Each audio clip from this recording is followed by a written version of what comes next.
Shalom, mari bersama-sama kita berdoa untuk mengawali kebaktian online pada hari ini.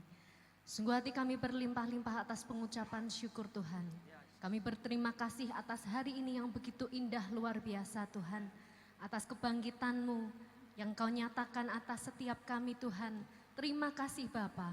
Dan Tuhan, saat ini kami akan mengawali kebaktian online ini ya Tuhan. Kami percaya Engkau yang memberkati setiap pujian penyembahan, setiap firman yang akan kami bawakan pada hari ini. Kami percaya Tuhan, Engkau yang mengurapi, Engkau yang memberikan hadirat-Mu secara luar biasa atas setiap kami. Hanya di dalam nama Tuhan Yesus Kristus kami telah berdoa. Haleluya. Shalom Bapak Ibu Saudara dan seluruh jemaat Kristus yang terkasih dimanapun Anda berada. Kami percaya hari ini kita sungguh bersuka cita, kita sungguh bersyukur atas apa yang Tuhan telah kerjakan dan karyakan di dalam hidup kita. Karena Tuhan begitu luar biasa mengasihi akan setiap kita. Dia yang telah mati, Dia yang bangkit dan pada hari yang ketiga, yang hidup mengalahkan segala kuasa maut dan menebus akan segala dosa-dosa kita. Mari bersama-sama rayakan kemenangan ini. Mari bersama-sama panjatkan rasa syukur kita akan kuasa kebangkitan Tuhan Yesus Kristus. Akan gembala Juru Selamat kami yang hidup. Haleluya.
Dimanapun Anda berada, kita percaya hari ini Tuhan memberkati kita luar biasa. Amin. Kubur kosong membuktikan bahwa Yesuslah hidup. Amin. Amin. Sebab Dia hidup. Ada hari ini oleh anak-anak Tuhan yang percaya. Kemenangan di pihak kita semua. Mari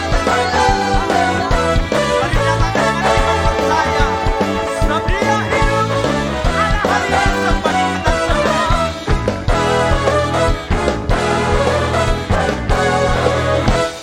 Dia hidup, ada hari esok, sebab Dia hidup.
bersorak-sorai bagimu Raja di atas segala raja. Amin. Siap kita diberkati hari ini. Amin. Amin. Luar biasa Amin. pujian penyembahan membawa iman kita bangkit. Dan kita menikmati kebangkitan Tuhan Yesus. Amin. Bagi setiap kita orang Amin. percaya. Haleluya. Mari bersama-sama kita persiapkan hati kita. Untuk kita boleh mendengarkan kebenaran firman Tuhan. Dan mari bawa hati kita lebih siap lagi. Bahwa Dia Allah kekuatan kita. Terima kasih Tuhan Yesus.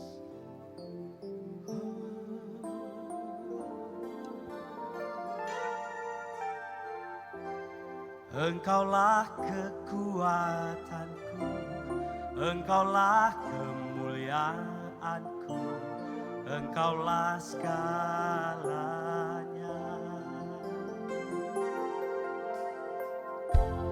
Engkau permata yang indah, takkan pernah ku lepaskan. Engkaulah segalanya. Mari angkat suara kita katakan.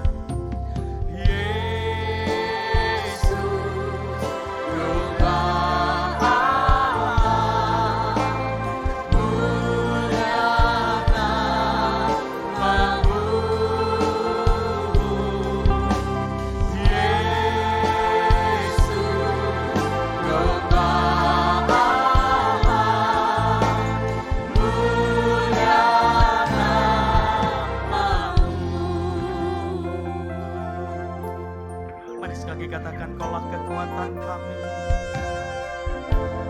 Engkaulah kekuatanku, Engkaulah kemuliaanku, Engkaulah segalanya.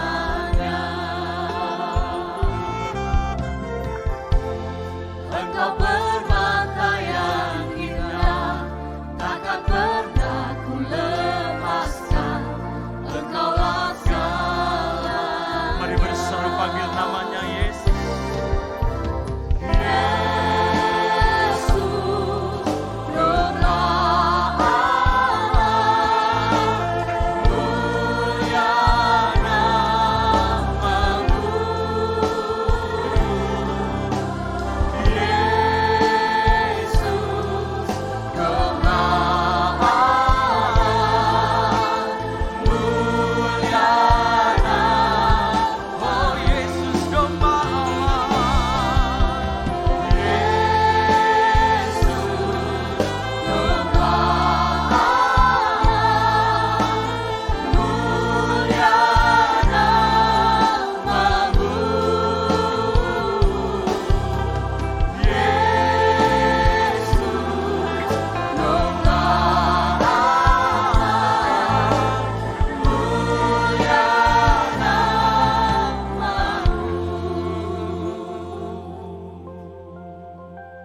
Mari kita bersama-sama berdoa. Kami mengucap syukur kepadamu ya Tuhan, untuk hari ini, di mana kami boleh merayakan Paskah, kami boleh merayakan hari kebangkitan-Mu, kami boleh merayakan kemenangan-Mu atas maut. Mari Tuhan, urapi setiap kami, biarlah kuasa kebangkitan itu boleh mewarnai setiap kehidupan kami. Kami mau Tuhan hari ini duduk diam di dalam hadirat-Mu. Kami rindu Tuhan mendengarkan sabda kebenaran firman-Mu, dan biarlah pesan Paskah-Mu pada hari ini boleh sampai kepada setiap kami. Terima kasih Tuhan Yesus, di dalam nama Tuhan Yesus kami mau sambut firman-Mu pada hari ini. Haleluya, amin. Shalom Bapak Ibu yang saya kasih di dalam Tuhan Yesus Kristus. Hari ini kita patut bersyukur kalau kita boleh merayakan Paskah bersama-sama, sekalipun kita merayakannya di rumah masing-masing. Tapi saya berharap bahwa esensi atau makna dari Paskah itu sendiri tetap ada di dalam kehidupan kita. Bahwa Yesus sudah bangkit, bahwa Yesus sudah menang atas maut. Kebangkitan Tuhan Yesus seharusnya disambut dengan sukacita oleh para murid. Tetapi manusia seringkali terbatas di dalam memahami karya Allah. Oleh karena itu pada waktu itu para murid belum memahami akan pesan yang Tuhan sampaikan bahwa pada hari yang ketiga dia akan bangkit. Oleh karena itu para murid pada waktu itu mengalami kegoncangan di dalam iman. Mari kita baca sama-sama dari Matius pasal 28 ayat 1 sampai dengan 10. Matius pasal 28 ayat 1 sampai dengan 10. Setelah hari Sabat lewat, menjelang menyingsingnya fajar pada hari pertama minggu itu, pergilah Maria Magdalena dan Maria yang lain menengok kubur itu. Maka terjadilah gempa bumi yang hebat, sebab seorang malaikat Tuhan turun dari langit dan datang ke batu itu dan menggulingkannya, lalu duduk di atasnya. Wajahnya bagaikan kilat dan pakaiannya putih bagaikan salju. Dan penjaga-penjaga itu gentar ketakutan dan menjadi seperti orang-orang mati. Akan tetapi malaikat itu berkata kepada perempuan-perempuan itu, "Janganlah kamu takut, sebab aku tahu kamu mencari Yesus yang disalibkan itu. Ia tidak ada di sini, sebab ia telah bangkit, sama seperti yang telah dikatakannya. Mari, lihatlah tempat ia berbaring. Dan segeralah pergi dan katakanlah kepada murid-muridnya bahwa ia telah bangkit dari antara orang mati. Ia mendahului kamu ke Galilea, di sana kamu akan melihat dia. Sesungguhnya aku telah mengatakannya kepadamu." Mereka segera pergi dari kubur itu dengan takut dan dengan sukacita yang besar dan berlari cepat-cepat untuk memberitahukannya kepada murid-murid Yesus. Tiba-tiba Yesus berjumpa dengan mereka dan berkata, "Salam bagimu." Mereka mendekatinya dan memeluk kakinya serta menyembahnya. Maka kata Yesus kepada mereka, "Jangan takut, pergi dan katakanlah kepada saudara-saudaraku supaya mereka pergi ke Galilea dan di sanalah mereka akan melihat aku." Nah Bapak Ibu yang saya kasih, kita baru saja membaca kisah bagaimana ketika para murid pagi-pagi datang ke kubur Yesus dan di sana mereka melihat satu kejadian yang tidak pernah mereka pikirkan sebelumnya. Terjadi gempa bumi yang dahsyat. Kemudian ada malaikat Allah yang turun dan memberitahukan bahwa ia sudah tidak ada di sini. Sebab ia telah bangkit sama seperti yang telah dikatakannya. Mari, lihatlah tempat ia berbaring. Kejadian ini tentu saja membuat para murid menjadi ketakutan, menjadi bingung.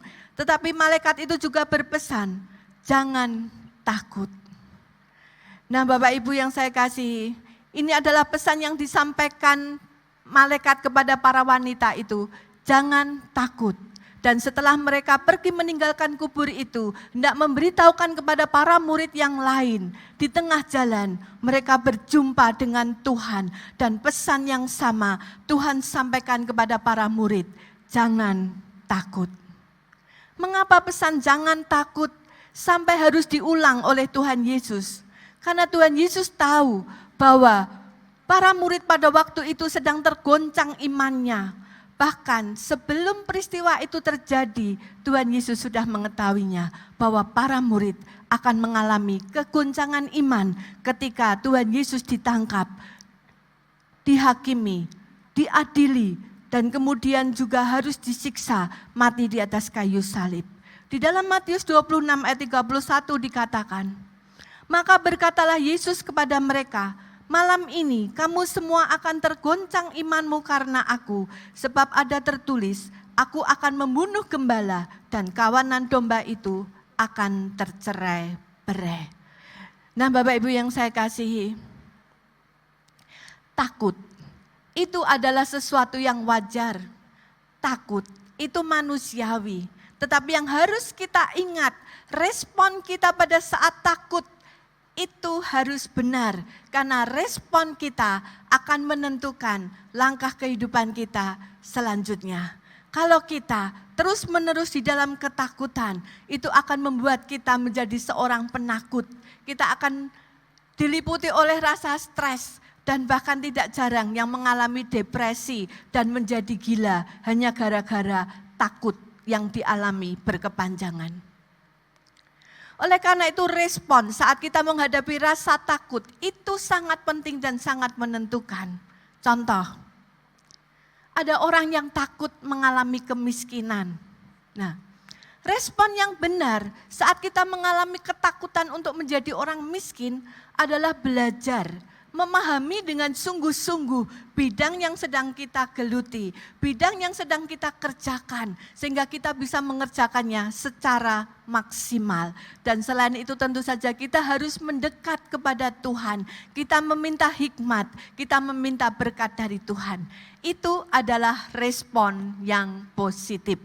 Tetapi sebaliknya saudara, ada orang yang memiliki respon yang salah ketika mereka mengalami ketakutan untuk menjadi miskin. Apa yang mereka melakukan? Mereka tidak jujur di dalam keuangan. Mereka mengambil jalan pintas, tipu sana, tipu sini. Dan ada juga bahkan yang korupsi. Nah Bapak Ibu, ini adalah respon yang tidak benar. Dan contoh tadi adalah tipe orang-orang yang bonek, saudara. Orang-orang yang bonek, bondo nekat, saudara. Ini adalah orang yang nekat melakukan apapun untuk mendapatkan keinginannya. Tetapi ada juga orang yang memiliki sikap adalah bowi, saudara. Bondo wedi, saudara. Nah orang-orang yang memiliki sikap ini, dia adalah seorang penakut, dia wedi saudara. Oleh karena itu ketika menghadapi rasa takut, yang dilakukan hanya apa saudara? Mungkin mereka berdoa, tapi mereka tidak pernah berani mengambil sikap. Mereka tidak berani mengambil langkah, sehingga mereka akhirnya tidak melakukan apapun. Dan rasa ketakutan itu terus mewarnai kehidupannya, karena dia tidak melakukan apapun, maka masalah yang ditakuti itu juga tidak pernah terselesaikan. Dan akhirnya saudara, itu terus mewarnai kehidupannya. Dan akhirnya dia dicekam oleh rasa ketakutan yang terus menerus. Dan ini akan berdampak negatif akan masa depannya. Karena apa saudara? Karena ketakutan itu sendiri bisa mempengaruhi roh, jiwa, dan tubuh kita. Ketakutan itu adalah roh atau spirit yang ditebar oleh iblis. Untuk apa tujuannya? Untuk menghancurkan kehidupan kita orang-orang percaya. Kita akan baca sama-sama dari 2 Timotius pasal 1 ayat 7. 2 Timotius 1 ayat 7. Sebab Allah memberikan kepada kita bukan roh ketakutan, melainkan roh yang membangkitkan kekuatan, kasih, dan ketertiban. Jadi roh ketakutan itu bukan berasal dari Allah. Karena 2 Timotius 1 ayat 7 mengatakan, sebab Allah memberikan kepada kita bukan roh ketakutan. Artinya roh ketakutan itu bukan berasal dari Allah, tetapi berasal dari iblis. Dan tujuan iblis adalah untuk menghancurkan kita. Tadi saya sudah mengatakan bahwa ketakutan bisa menghancurkan roh, jiwa, dan tubuh kita. Mengapakah saya katakan demikian? Ketakutan bisa menghancurkan roh kita, karena saat kita diliputi oleh rasa ketakutan, maka iman percaya kita kepada Tuhan menjadi hilang. Otoritas dan kuasa yang Tuhan berikan dalam hidup kita menjadi tidak berfungsi. Karena apa? Ketika kita dicekam oleh rasa ketakutan, kita sudah panik, kita sudah tidak bisa melakukan apapun. Nah, oleh karena itu yang kedua saya katakan akan menghancurkan jiwa kita. Karena seseorang yang dicekam oleh rasa ketakutan, maka dia akan kehilangan damai sejahtera Allah. Hatinya yang semula diliputi oleh damai sejahtera, tiba-tiba dipenuhi dengan rasa ketakutan. Dan kita tahu Bapak Ibu, kita bisa mendengar suara Tuhan ketika kita ada di dalam ketenangan. Ketika kita ada di dalam damai sejahtera, disitulah kita bisa mendengar suara Tuhan. Di dalam kitab Petrus dikatakan, jadilah tenang supaya engkau bisa berdoa. Berdoa artinya apa? Berdoa bukan hanya komunikasi satu arah atau kita menyampaikan isi hati kita kepada Tuhan, tetapi berdoa adalah komunikasi dua arah. Artinya dari kita kepada Tuhan dan Tuhan kepada kita. Firman Tuhan katakan jadilah tenang supaya engkau bisa berdoa. Ketenangan ini sangat menentukan untuk kita bisa berkomunikasi dengan Tuhan. Karena apa Bapak Ibu? Saat kita panik, maka hati dan pikiran kita ini diliputi oleh kepanikan kita sendiri. Sehingga sulit kita untuk mendengar suara Tuhan. Kemudian saya juga katakan bahwa ketakutan itu tidak hanya menghancurkan roh dan jiwa, tetapi juga menghancurkan tubuh kita. Karena firman Tuhan berkata, semangat yang patah mengeringkan tulang. Nah Bapak Ibu, semangat yang patah, orang yang depresi, orang yang stres pasti tidak memiliki semangat. Dan itu akan mengeringkan tulang. Kita tahu orang-orang yang stres itu menjadi orang-orang yang sensitif, orang-orang yang terlalu peka. Sehingga seringkali dia gampang tersinggung, dia mudah marah, emosinya seringkali meledak-ledak. Dan orang yang sedang depresi saudara, itu hormon-hormon di dalam tubuhnya juga bekerja tidak sempurna. Jantungnya berdetak lebih cepat. Oleh karena itu, banyak orang ketika mengalami stres, dia bisa terkena sakit penyakit, tekanan darah tinggi, sakit jantung, dan sebagainya dan sebagainya. Bahkan menurut penyelidikan, orang sakit kanker biasanya disebabkan juga karena faktor stres. Nah oleh karena itu Bapak Ibu, ketika kita mengetahui bahwa roh ketakutan itu disebar oleh iblis untuk menghancurkan kita orang-orang yang percaya kepada Tuhan. Bahwa ketakutan itu bisa menghancurkan roh, jiwa, dan tubuh kita. Mari kita lawan roh ketakutan dengan cara apa? Yaitu dengan cara mendekat kepada Tuhan. Firman Tuhan berkata, hanya dekat Allah saja aku tenang.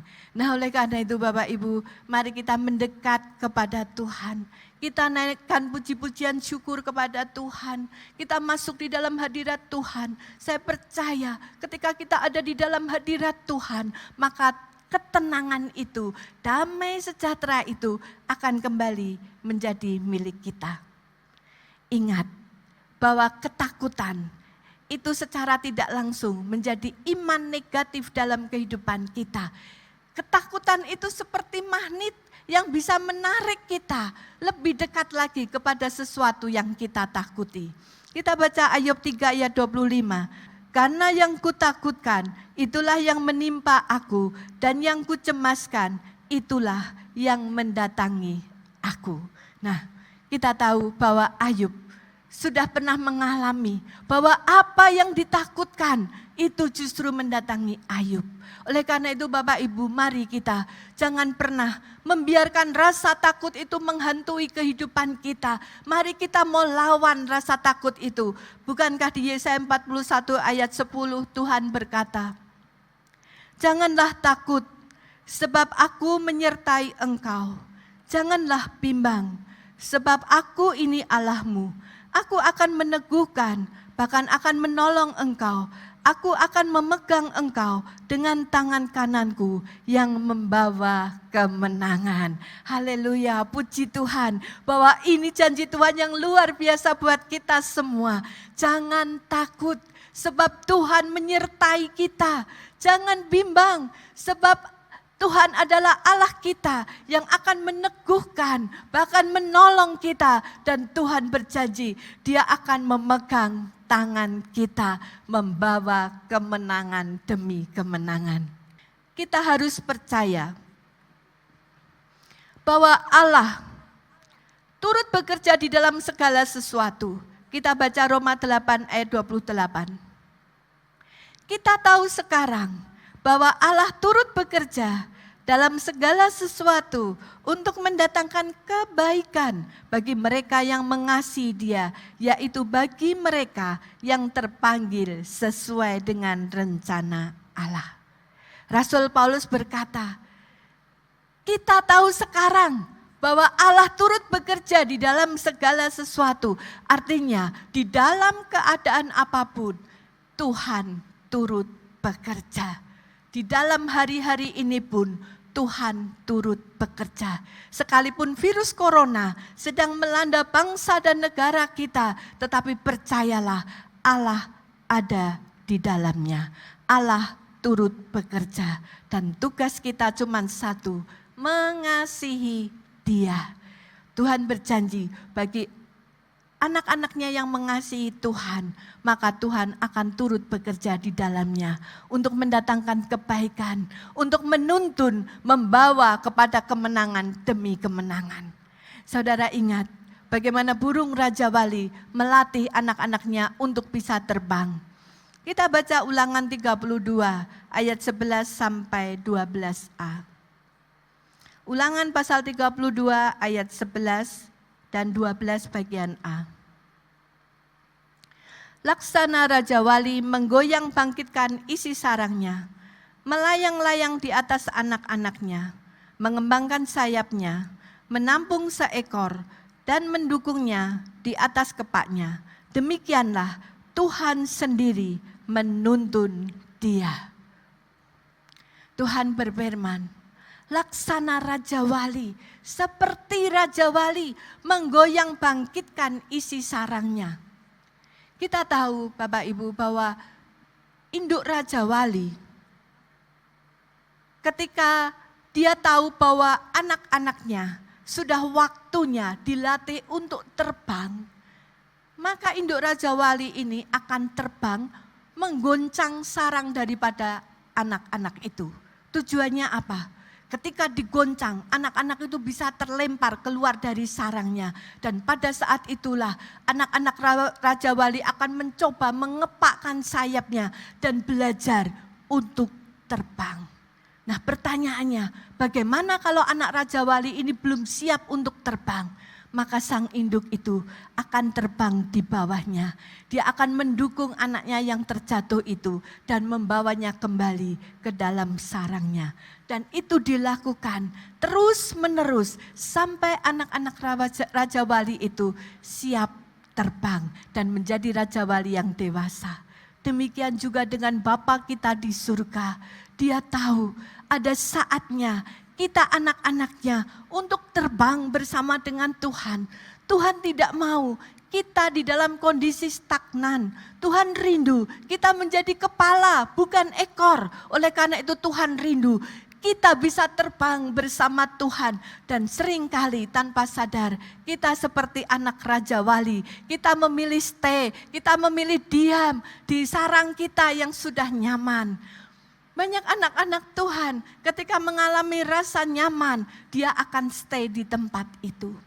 Dia lupa bahwa Tuhan punya rencana yang lebih besar, bahwa Tuhan punya rencana yang lebih dahsyat lagi untuk dia kerjakan. Oleh karena itu, Tuhan izinkan sarang kehidupan kita digoncang. Tujuan Tuhan cuma satu, supaya kita masuk di dalam rencana Tuhan yang lebih tinggi lagi, supaya kita terbang bersama Tuhan lebih tinggi lagi.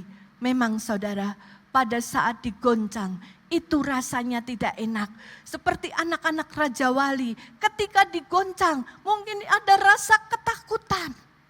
Jerami-jerami yang biasanya menjadi tempat yang empuk, tempat yang nyaman, di mana mereka berdiam, tiba-tiba diterbangkan, digoncangkan. Tetapi tujuannya cuma satu, bahwa induk Raja Wali ini rindu anak-anaknya bisa terbang dan menjadi dewasa. Demikian juga Tuhan dengan kita. Tujuan Tuhan cuma satu. Kalau Tuhan mengizinkan goncangan terjadi atas hidup kita, tujuannya supaya kita masuk di dalam rencana Tuhan yang lebih tinggi lagi, lebih dahsyat lagi, dan kita terbang semakin tinggi bersama dengan Tuhan. Dari Ulangan 32 ayat 11 sampai 12 tadi, kita bisa menyimpulkan bahwa goncangan adalah bagian dari rencana Tuhan untuk melatih kita terbang bersama Tuhan dan tidak stay di zona nyaman. Kemudian yang kedua, dalam kegoncangan, Tuhan sendiri yang akan menuntun kita untuk masuk dalam rancangan Tuhan yang lebih tinggi. Oleh karena itu, jangan takut. Apakah hari-hari ini ada di antara kita, di antara Bapak, Ibu, Saudara yang sedang tergoncang imannya? Apakah hari-hari ini ada di antara kita yang sedang merasa kita sedang digoncangkan, kita kena dampak daripada virus corona? Perusahaan kita digoncangkan, pekerjaan kita digoncangkan, tiba-tiba kita di PHK, tiba-tiba perusahaan kita harus tutup, tidak bisa beroperasi lagi. Nah Bapak Ibu, di dalam situasi seperti ini, jangan takut. Saat kita melihat perusahaan kita seperti kubur kosong, saat kita melihat kehidupan kita, hati kita seperti kosong, di saat kita melihat pelayanan kita seperti kosong, ingatlah bahwa Tuhan sudah bangkit. Bahwa Yesus sudah menang atas maut. Dan percayalah, kalau itu terjadi dalam kehidupan Bapak Ibu sekalian, itu adalah bagian dari rencana Tuhan untuk membawa Bapak Ibu, Saudara, terbang lebih tinggi lagi bersama Tuhan. Masuk ke dalam rencana Tuhan yang lebih dalam lagi.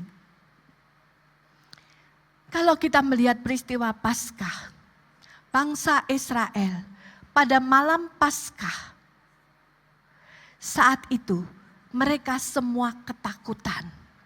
Iman mereka digoncangkan.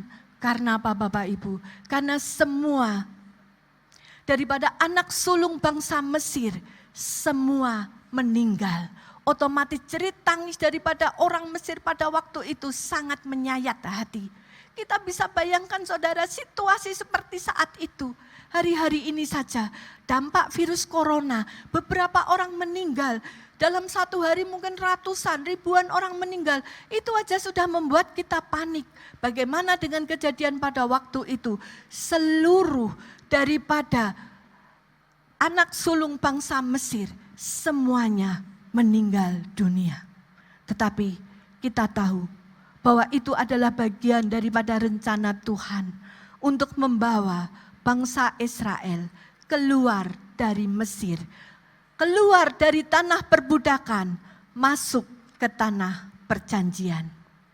Demikian juga dengan para murid pada Paskah, malam perjamuan terakhir, ketika mereka masih bersama dengan Yesus, mereka masih bercakap-cakap, Mereka masih menikmati perjamuan makan malam bersama.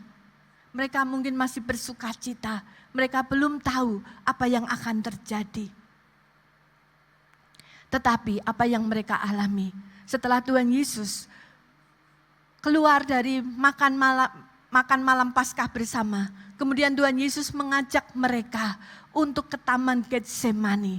Di sana Tuhan Yesus berdoa. Para murid diajak untuk berdoa, tetapi para murid karena kelelahan mereka malah tertidur.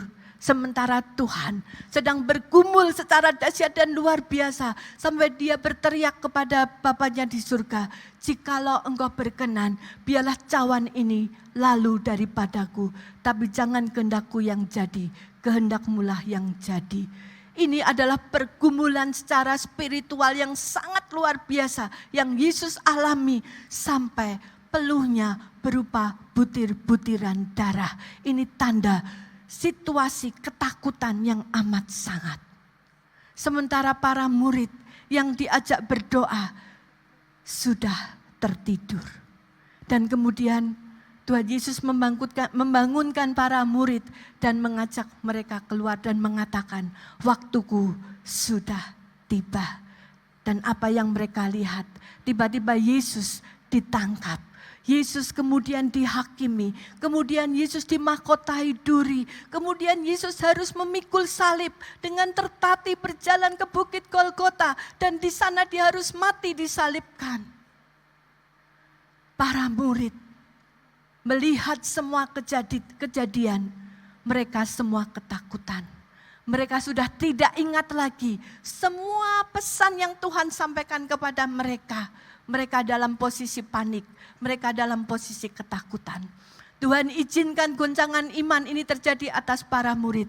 Tetapi sebenarnya Tuhan punya rencana. Tuhan hendak membawa mereka masuk ke dalam perjanjian baru. Masuk ke dalam zaman kasih karunia dari orang-orang yang hidup di dalam dosa. Orang-orang yang dikuasai oleh dosa. Tuhan mau bawa mereka dibebaskan menjadi anak-anak Allah yang memiliki otoritas dan kuasa yang datang daripada Tuhan.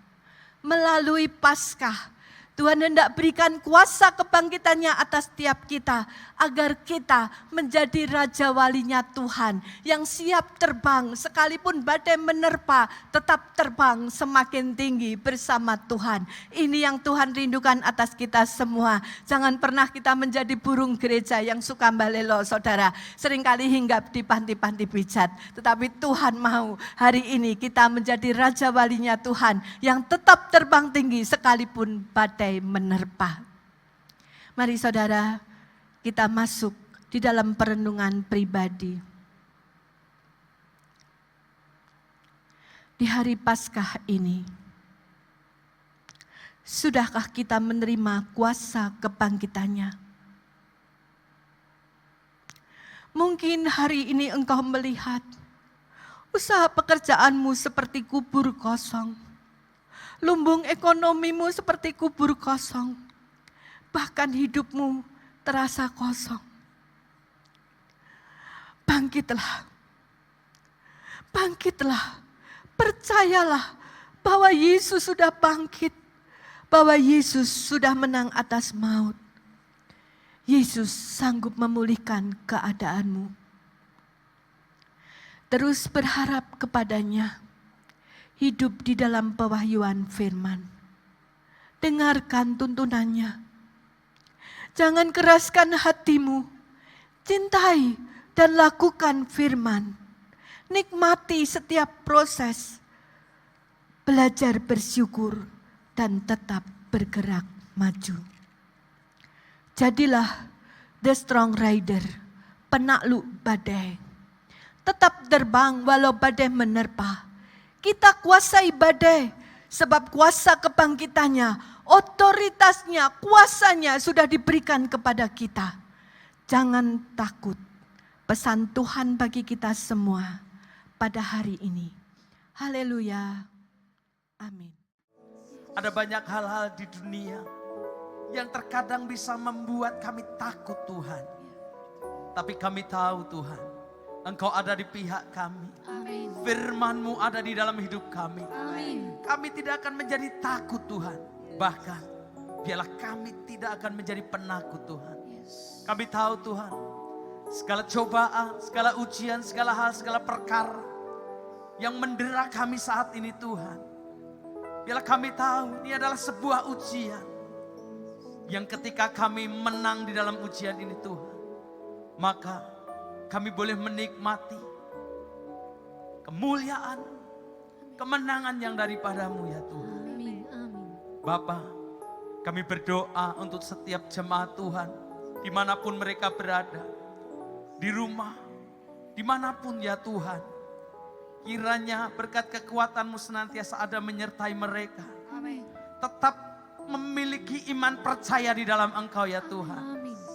Dan tetap berpegang kepada firman dan kebenaran-Mu ya Tuhan. Yes. Sehingga sanggup menghadapi apapun yang terjadi saat ini. Amin. Bahkan kalau di dunia sekarang terjadi pandemi virus corona, kami tahu Tuhan, ini pun tidak membuat kami takut. Amin. Karena Engkau senantiasa beserta dengan kami. Amin. Berkati umat-Mu, berkati anak-anak-Mu yang sudah mendengarkan kebenaran firman-Mu Tuhan. Biar firman ini menjadi hidup di dalam setiap anak-anak-Mu. Dan firman ini menjadi berkat kekuatan, menjadi pegangan di dalam kehidupan anak-anak-Mu ya Bapa. Kami berdoa untuk Bapak Gembala Sidang kami. Berkati hamba-Mu ya Tuhan. Kalau Kau telah memilih beliau menjadi perpanjangan tangan-Mu, menjadi gembala atas gereja-Mu, berkati hamba-Mu. Berkati kesehatannya, berkati Amin. keluarganya, Amin. berkati rumah tangganya. Amin. Semua ada di dalam perlindungan. Yes. Berkati para pengerja-Mu Tuhan. Berkati hamba-hamba-Mu yang melayani saat ini. Apapun bagian pelayanan kami. Dan kami berdoa untuk Pastor Maria Hartati. Berkati. Kalau beliau telah menyampaikan isi hati-Mu, Engkau pakai lebih lagi Tuhan. Menjadi berkat Amin. dimanapun beliau berada. Amin. Berkati kesehatannya. Berkati Tuhan keluarganya, Amin. rumah tangganya. Amin. Ada di dalam perlindungan-Mu. Terima kasih Bapak, terima kasih Tuhan. Kami sangat berbahagia hari ini. Kami sangat diberkati hari ini. Dengan ibadah, dengan kebaktian online ini Tuhan. Kami percaya Engkau sangat memberkati kami. Terima Amin. kasih Bapak, terima kasih Tuhan. Mari bersama-sama kita angkat tangan kita di hadapan Tuhan. Haleluya. Umat Allah yang sangat spesial dan berharga di mata Tuhan. Mari kita angkat tangan kita di hadapan Tuhan untuk menerima berkat. Diberkatilah kiranya usaha pekerjaanmu. Amin. Diberkatilah kiranya kesehatanmu. Amin. Diberkatilah kiranya buah kandunganmu. Amin. Diberkatilah kiranya seluruh keluargamu. Amin. Dan diberkati segala sesuatu yang kau lakukan dengan kedua tanganmu menjadi berhasil. Dan Amin. nama Tuhan Yesus dipermuliakan. Amin. Para kekasih Tuhan, umat Allah yang luar biasa dan dahsyat, jemaat yang terkasih, terimalah berkat yang tercurah dari Allah Bapa kita di surga. Lewat cinta kasih yang datang daripada Tuhan kita, Yesus Kristus, dan persekutuan yang manis yang indah, bersama dengan Roh Kudus, menyertai kita hari ini sampai selama-lamanya. Di dalam berkat nama Tuhan kami, Yesus Kristus. Ku bersyukur padamu Tuhan, sebab kasih setia